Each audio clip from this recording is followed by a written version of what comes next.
Alright, we got a Mr. Baller video, man, on this beautiful Sunday. The day Super Bowl Sunday. Who y'all got y'all money on? Kansas or the Philadelphia? They ain't my teams, but I'm kinda going the Eagles. I ain't going that. Oh shit. I'm going with the Eagles. I ain't going that to y'all. Even though they ain't my team.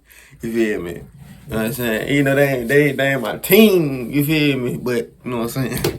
Oh shit. Keep dropping my phone. Alright, man. We got instructors decides their fate in midair. Huh?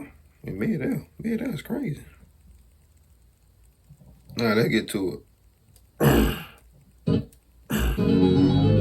On the morning of August 1st, 2009, 44-year-old skydiving instructor David Hartsock pulled into the parking lot of Skydive Houston in Texas and then made his way inside. A few minutes later, and Dave, like the rest of his colleagues, was hard at work getting ready for the day before the facility opened up and the inevitable weekend rush began. Skydive Houston is actually just a private airport, and it's not really in Houston. It's located about 30 miles to the northwest of Houston in a city called Waller. The main facility of Skydive Houston is situated right up against this huge open airfield. I want to go skydiving. I ain't going in out of team. And Houston too. And Houston is crazy. Actually, I gotta go to Houston too, though. It looks like a big green grass field, and the main facility itself is comprised of several large buildings, one of which is a huge hangar that contains the Super Twin Otter airplanes, which are the little aircraft that bring these skydivers up so they can jump out. Because Skydive Houston offers something called tandem jumping, it gets a lot of first-time jumpers. Tandem jumping is when a skydiving student attaches to the front of their instructor. Literally, they're buckled onto them, and then the two of them leap out of the plane together, with the student never detaching from the instructor. This method allows the student to just kind of go along for the ride and have no responsibility. Oh, and I did see the video came out yesterday. I was gonna react to that bit yesterday, but I had forgot about that bit for a minute. I ain't gonna lie to y'all. While the instructor attached to them does everything. They make sure they're both stable in the air. They're the ones that pull the ripcord to deploy the chute. They're the ones that land them safely on the ground. And so obviously, tandem jumping really appeals to first-time jumpers. Dave had finished his 3-year-long training course to become a certified skydiving instructor just a few months earlier. But even prior to going through this course, Dave was already a very experienced skydiver with over 800 jumps to his credit. Damn! And the reason he had so many jumps is because Dave loved skydiving. Got to, because I've given his life a focus that really nothing else at all. Dave had always been a kind of average guy. He lived in a very modest house in a suburb of Houston, and for much of his life, he had worked very normal blue-collar jobs, like he had been a cook at 2 different chain restaurants, he had managed a grocery store, and he also had worked at a soda bottling plant. Dave was divorced and had no kids, but he had a really good group of friends who liked to go to bars and go bowling and play darts, and while Dave was never really unhappy with the way his life was going, as he started to creep into his 40s, he couldn't help but think, I haven't really done anything big or important in my life. And so, in 2004, not long after Dave got divorced, one of his good friends asked him if he wanted to go skydiving with him to celebrate that friend's 40th birthday. And Dave immediately... I would have told that friend, fuck you. Most minds don't not try me on no shit. I don't even think they going on no shit like that. We ain't going skydiving. What the fuck? He thought to himself, this is it. This is a chance to do something big with my life. So he told the friend, yes, I'd love to go. And after that first jump that Dave did with his friend, Dave was hooked. Whenever Dave was falling through the sky at over 100 miles per hour, it was like nothing else in the whole world even existed. Life became very simple and beautiful. The manager at Skydive Houston saw Dave come in every weekend for years to do all these jumps, and finally, he just offered Dave a job. And so that was how Dave left the soda bottling plant to become a skydiving instructor. So, August 1st, 2009 was a Saturday, and Saturdays at Skydive Houston were incredibly busy with basically non-stop tandem jumps all day. Whenever Dave was not working, so he was jumping on his own, he would always pack his own parachute because, like many other skydivers, he liked to make sure it was done exactly right. But when Dave was working, especially on Saturdays when it was so crazy busy, he didn't have time to pack and repack his parachute after every single jump because he was constantly being sent up again and again and again to take another student. And so instead, he would take one of the pre-packed parachutes that were left out for instructors inside of their clubhouse. That particular Saturday in August of 2009 went very quickly, with Dave going up one after another with different students. Hey man, why that sound like that story we already read to Mr. Ball? There's another one with the air. I'm gonna just watch the video. But he had grabbed the wrong one. Y'all remember? I think I reacted to that video. I did react to that video. When they were jumping out and he fucked around and grabbed the wrong parachute. He thought it was a bag instead of a parachute type shit. My bad, let me watch the video. Jumping out and pulling the chute and landing safely over and over again. And then finally, at the end of the day, right around 4 o'clock, when Dave was getting ready to be done for the day, his manager came up to him and said, "Hey, do you mind doing one more tandem jump?" Bitch, no. And even though Dave was really exhausted, he's dripping sweat, it's super hot outside, he'd done 6 jumps that day, which was a lot, he said, "No problem." 6 jumps is crazy. 6 jumps? Well, it's that time of the year again, which means the big game is right around the corner. Right now, trillions of people are rushing to their local owleries to get their mitts on the perfect winged beast for their game day buffalo owl dip. Meanwhile, me and old Long focus on what really counts on. Hey, why he bullshit? I do gotta go ahead and get done with this video if I can go to Walmart right quick. Game day. You already lied when he bullshit. Every day for the past 20 when we tap no lungy head to your local dollars in bonus, wondering and which DraftKings sport. Damn, Mr. Ball. Shit. They ain't gonna be in the So the description. manager introduced a short blonde woman who was visibly nervous, named Shirley Diggert, who was there to celebrate her 54th birthday by skydiving for the first time. Her husband, her son, and her 3 grandkids were also there to watch her from the ground and take pictures, and her other son, who was celebrating his 30th birthday, he too was going skydiving. As soon as Dave walked up to Shirley, his son and her 3 grandkids were also there to watch her from the ground and take pictures, and her other son, who was celebrating his 30th birthday, he too was going skydiving. As soon as Dave walked up to Shirley, he grinned and stuck out his hand, and he made the same kind of corny joke he always made with nervous first-time jumpers, and that was, "Don't worry, you're going to be just fine. You're going to be strapped to me, and I'm not about to let anything happen to myself."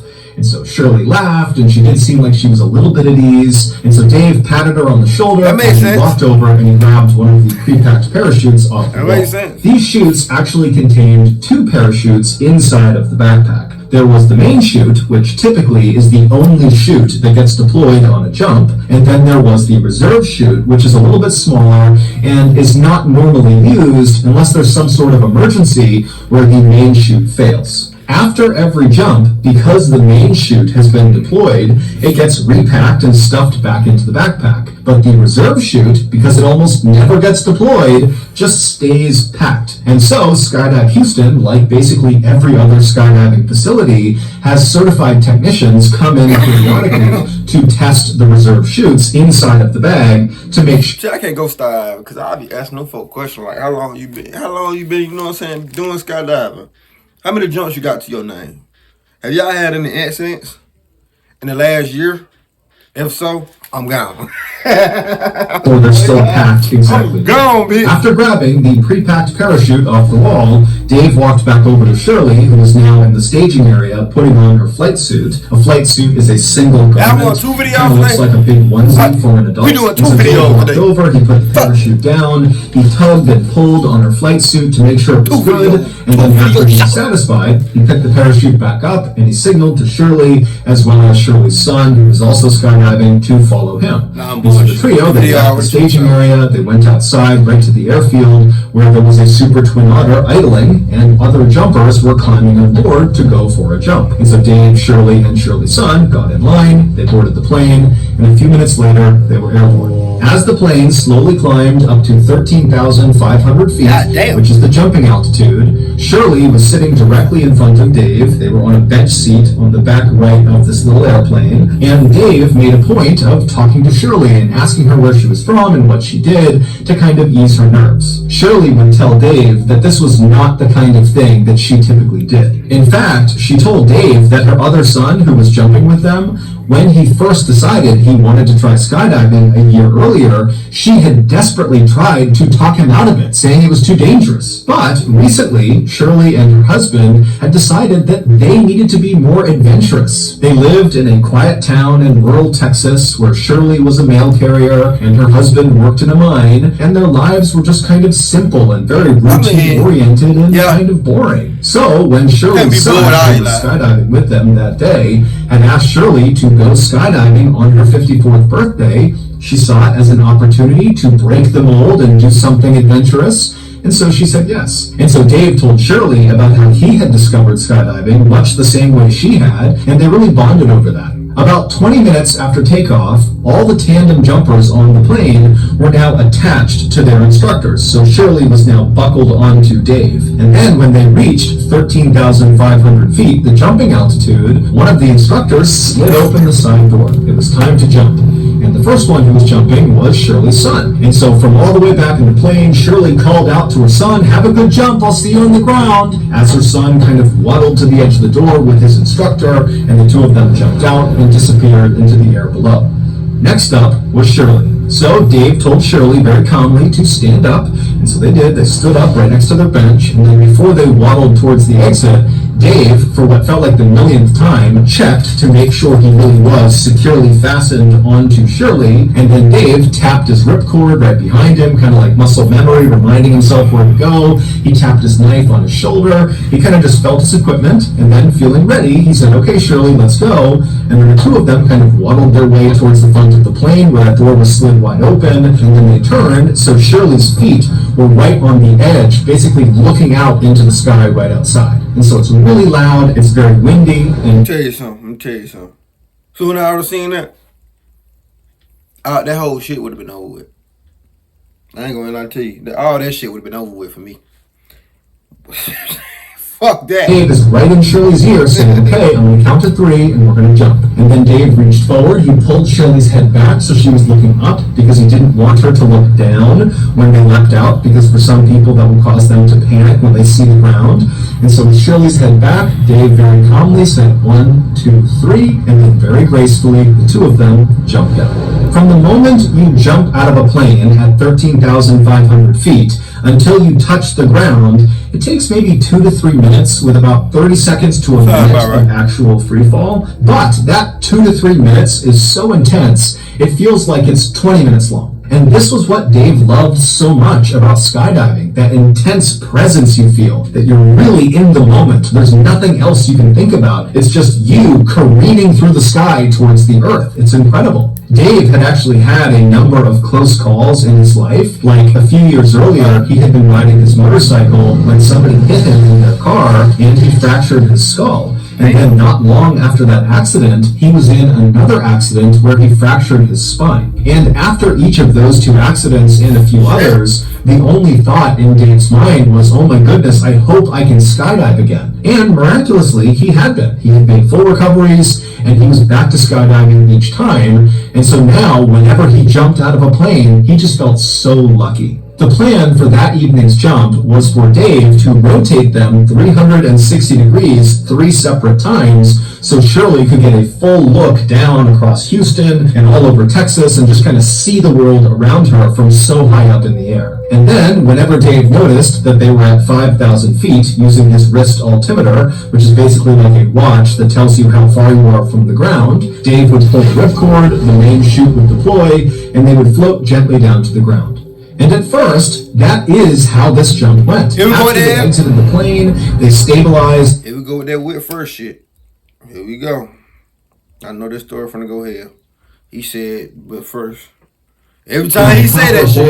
Every time he say that shit. In front, her stomach bad. pointing toward the ground, and Dave obviously right behind her, controlling the skydive. And then after a few seconds, Dave slightly changed his body position and began rotating them 360 degrees so Shirley could look down and see all the highways and cars and barns and houses and the city off in the distance. I mean, it's this spectacular view. And as you're falling through the sky, especially in the first few seconds of a jump, you can't tell that you're going super fast, but you're going over 120 miles an hour, which is called terminal velocity. It's literally the fastest you can fall in the air. And so you're blazing towards the ground, but it almost feels like the air is pushing you back up. And so Shirley's having this incredible first-time experience, just really taking it all in. And Dave, even though he had done this hundreds of times, was having a wonderful time as well. But Dave really was just focused on his altimeter, because when they hit 5,000 feet, he needed to pull the parachute. And so they're cruising along, Dave's checking his altimeter over and over again, and then finally he sees 5,000 feet. He quickly looks around him to scan for any other jumpers. He's clear, and so he reached back and he pulled his ripcord handle for his main chute. Now, normally, when you deploy your main parachute, depending on what kind of parachute you're using, there's actually kind of a slow unfurling. It's not like suddenly the chute is deployed and then you just stop. That would not work. You'd get destroyed every time you skydive. So the way it's packed is it kind of unfurls slowly, and it's like a gradual slowing down. But after Dave has pulled the ripcord handle, there was an immediate yank of the parachute backpack up and away from him, and then from somewhere above him, he heard a loud popping sound. Now, Dave had... Oh boy, midair is crazy. Enough times to know that this was not normal. There was a problem, and he would be right. The main parachute had deployed out of the backpack, but it got tangled on the way out, and so it did not inflate at all, and so as a result, it was not slowing them down at all. Damn. But worse than that was this tangled up parachute was still attached to them, and it kind of became like a sail, and it turned Dave and Shirley onto their sides and began whipping them around in something called a death spiral, where literally you're just spinning so unbelievably fast that normally jumpers will actually lose consciousness. They're spinning so fast. But Dave, being a very experienced skydiver, he tried to stay calm. He tried to track his way out of this death spiral, which is when you put your arms in like straight and try to go in a straight line through the air. But it didn't work. He just kept on spinning faster and faster. And at this point, Shirley, she's practically losing consciousness. She's yelling what's going on. And Dave is just trying to stay calm. He's still trying to get out of it, but he knows there's no way. But Dave remembers he has two knives. And so he decides he's going to cut away this tangled main chute and then deploy his reserve chute, because you don't want to open your reserve directly into a tangled parachute. And so he reaches up, he's spinning, remember, he reaches up and he grabs the first knife. However, the lines of the tangled parachute had actually tangled on his shoulder strap where that first knife was, and so he literally couldn't get to the knife. And so now they're below 5,000 feet. They're at like 4,000, closing in on 3,000 feet. I mean, they're coming close to the ground here, and they don't have a canopy. But Dave, he stays calm. They're spinning around. He can't get that first knife. Is my new fear unlocked? See, I can't even react to these stories no more. Cause it ain't gonna make me want to do no damn it ain't gonna make me want to do that. No skydiving shit. It ain't gonna make me want to do it now. So he reaches for the second knife, which was placed in front of Shirley. But because of how quickly they were spinning, he couldn't quite get his arm out to grab the second knife. It was just impossible to grab it. And so, without any other options, Dave had to pull his reserve chute, knowing it was going to go straight into this tangled mess right above them. And so the reserve chute, it deploys, and it does work, at least at first. There's that gradual slowing down sensation that Dave immediately feels. Their spin begins to stop, and for a second, it seems like they're going to be saved by this reserve chute, because by now, they're only about 2,000 feet from the ground. However, the worst case scenario happens to Dave and Shirley. As soon as their reserve chute was up over their head, inflated, their main chute suddenly caught air and inflated as well. So they had two parachutes. Now, you can land with two parachutes, absolutely. However, sometimes, No, in can't. the worst case scenario, the two parachutes will catch wind going in opposite directions. So basically the parachutes will go out to either side of the jumper or jumpers if it's tandem, and then you basically have wings that aim the jumpers straight at the ground. It's like an accelerant. It causes them to literally speed up straight towards the ground. And once you start moving in this position, which is known as a down plane, it's almost impossible to get out of it because the faster you go, the more inflated these two parachutes become. And so Dave knows they are less than 2,000 feet from the ground. They're in a down plane, which is almost always fatal. And so all he can do is try to get out of the down plane. And so Dave, with all his might, he begins yanking. Lord, I hope this story ain't good.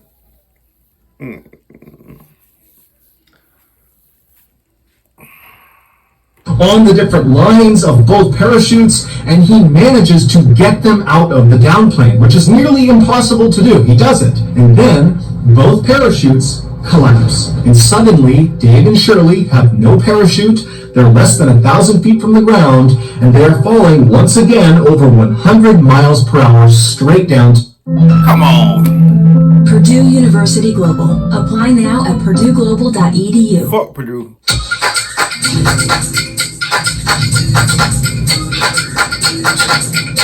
The earth. Now, at this moment, Shirley is crying, she's screaming, she doesn't know what's going on, and Dave has this incredible sense of calm come over him. Years ago, Dave had given up on the idea of ever having a family or of having kids. He was a really good guy who would have been a great father, but it just wasn't in the cards for him. Instead, Dave had found skydiving. Oftentimes, Dave would stay late at Skydive Houston. I might be a day. Sit around the campfire with the other instructors and the other jumpers and drink beers and eat burgers and tell stories. And sometimes Dave would even sleep the night at Skydive Houston because he didn't want to go back home to his empty 3-bedroom house where all he wanted to do when he was there was go skydiving again. But now, literally staring down his own death, knowing that it's going to happen any second, the only thing he could think about was Shirley. He didn't care if he died. He felt like he had found his calling. If he died doing it, so be it.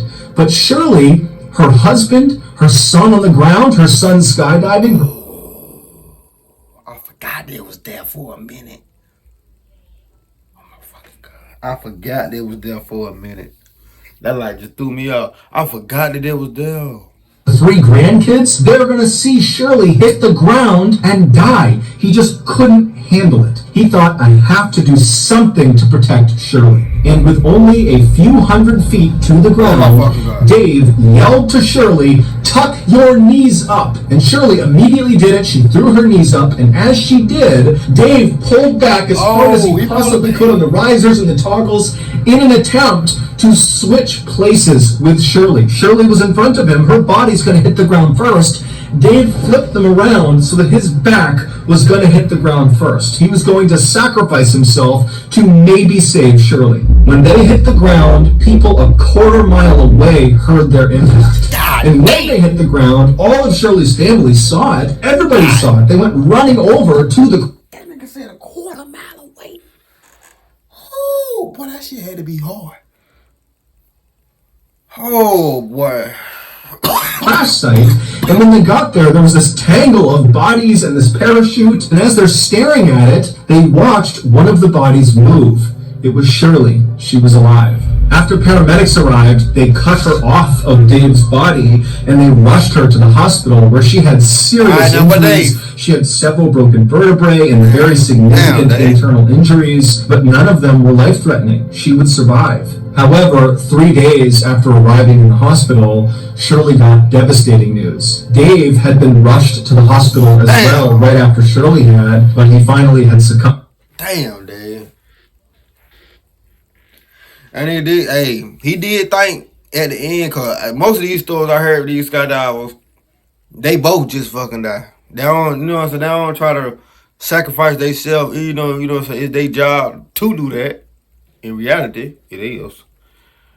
But, you know what I'm saying? Some stories, you don't catch the shit, man. Like, you don't catch skydivers being that brave and, you know what I'm saying? Thinking too, in a moment like that, too. So. To his injuries, And fast R.I.P. forward. Dave, Dave's man. last-ditch maneuver had worked. He had saved Shirley's Man, life brother. at the cost of his own. However, not long after Shirley and her family found out about Dave's death, they got another call, and this time it was to tell them that the news about Dave's death was premature. He was not dead. Let's go. However, he was paralyzed from the neck down. A few weeks later, after Shirley got out of the hospital, she immediately went to the intensive care unit where Dave was being treated to see W him Dave, for the first man. time I need since the W Days in the accident. comment, And when man. she saw him, he W was sitting Dave, in a man. wheelchair covered in tubes and wires, and she just stood there looking at him, and Dave, when he saw Shirley, he just started to cry. At this point, Shirley walked up to him, she gave him a hug, and she said, "I love you." Today, Dave and Shirley are still friends. Shirley has recovered completely because of Dave's heroic act. Dave, on the other hand, remains paralyzed and only has a little bit of feeling in his right arm. He now lives in Texas with his mother, who looks after him full time, and they desperately need our support. My family has already made a donation to his GoFundMe page, and I hope some of you will do the same thing. You can find his GoFundMe page in the description below, and after speaking with him, he assured me that all of the donation money is being used to take care of himself. He has a lot of care that he needs, his mom can't do it alone, and so anything we give them is just making his life a little bit easier. W Dave for shit sure.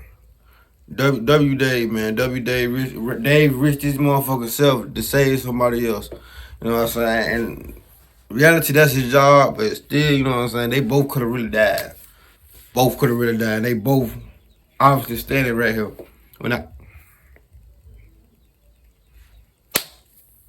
That being said, give me your thumbs up, like, subscribe, see y'all motherfuckers on that video.